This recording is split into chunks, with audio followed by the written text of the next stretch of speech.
for the Night Elf player starting to build their expansion building, their Tree of Life, because they're going to try and walk that in and use it to creep out the camp. And if your timing is good, you don't even necessarily need gargoyles to kill that off. Canuck was able to take it out there with just his Death Knight and I think one ghoul and one skeleton or something like that. So that was pretty slick move by him.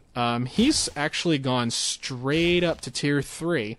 Which is very, very unusual. Like I said, it's unusual in the sense that if you do go straight up to tier 3, usually what people do is get 2 slaughterhouses out, and they also get them quite a bit earlier. Canuck went for a late slaughterhouse, and he also grabbed himself a dreadlord, and is now power creeping with it. The Dreadlord, as I'm sure you guys know, is a pretty strong creeper. He can use vampiric aura to keep kind of the health up on the ghouls. He can also use sleep, although I don't believe Canuck is actually training sleep this game. The early tier 3 is good for 2 reasons. One, it lets him get Ghoul Frenzy, which lets him creep faster and fight better. And it also means he's going to be getting more experience on that Dreadlord, at least up until the point where he trains his Lich. So, actually, no, he's training his Lich right now. So, nix that. I don't think the tier 3 bonus experience is really factoring too heavily into this particular strategy.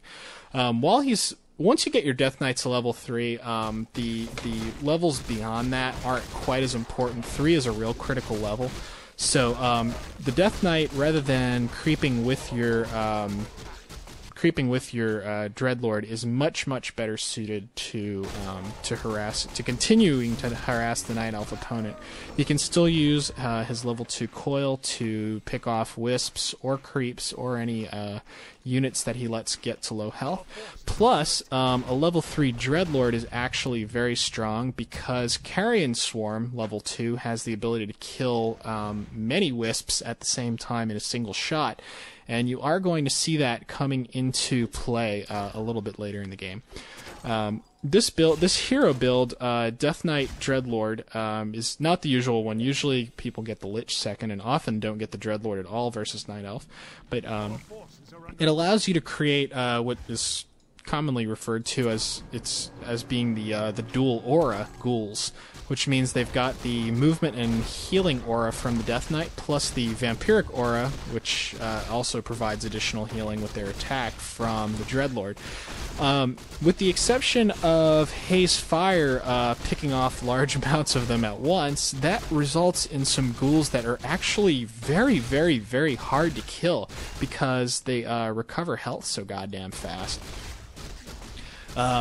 However, Canuck has not played his card, which will allow him to solve that Haze Fire problem that I mentioned just yet. And when the 2 armies clash at this point, Canuck is immediately going to town portal the hell out of there because even though they're at equal supply, he doesn't have any heal scrolls to deal with Haze Fire.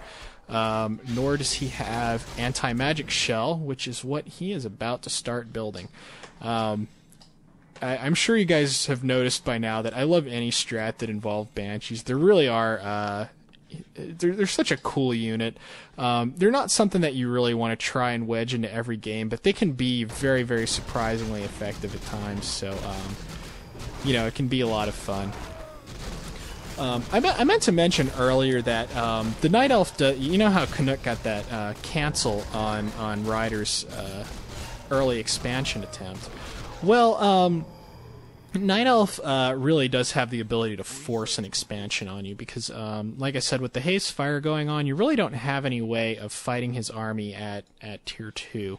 So if he actually plays it safe and keeps his army near his expansion, which Ryder actually has done. He's got one kind of started now, and Canuck's really not willing to try fighting with him. He's more interested in creeping up his heroes right now. But if the Night Elf does kind of play defensively and keeps his army real close to his expansion, don't expect to be able to cancel it. You might not be able to even if you go Gargs. You don't want to lose like 3 gargoyles just trying to cancel his Tree of Life. It's not worth it. The only thing is if he plays real defensively like that and forces the expansion up, he's not going to be able to creep and get high levels. It's true that the undead players can basically survive pretty capably against a Night Elf, even if the Night Elf has 1 more gold mine than the undead player does. However, that doesn't really hold true if you let him get the gold mine and you let him power creep.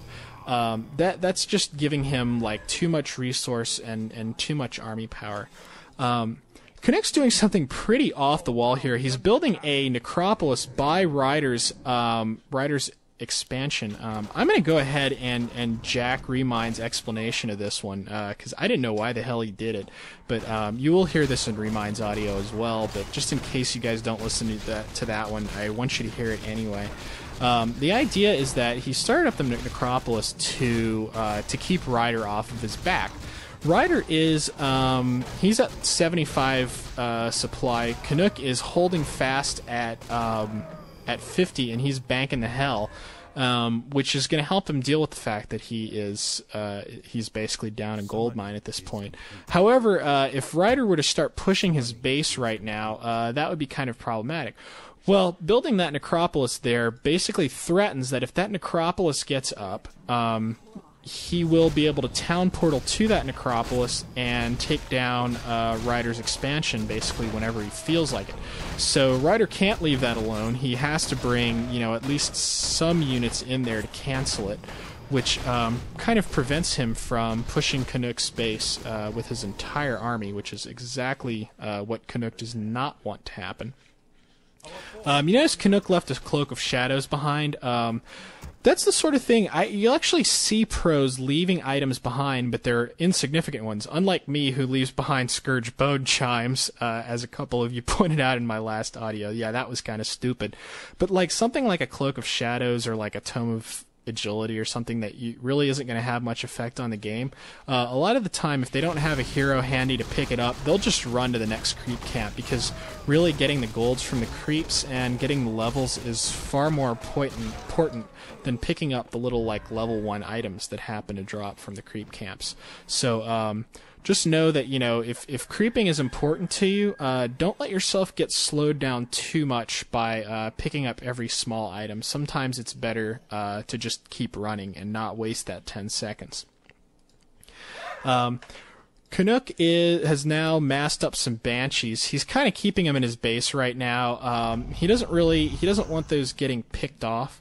Let's watch, however, he's going to do a little push on Ryder here.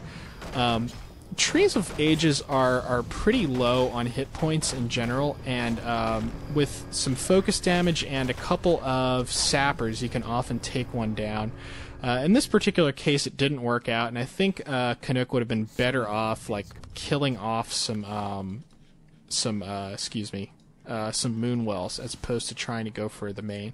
One way or another, that still has the effect that it prevents. He's still preventing Ryder from actually pushing his base or power creeping too much by forcing him to town portal back like that.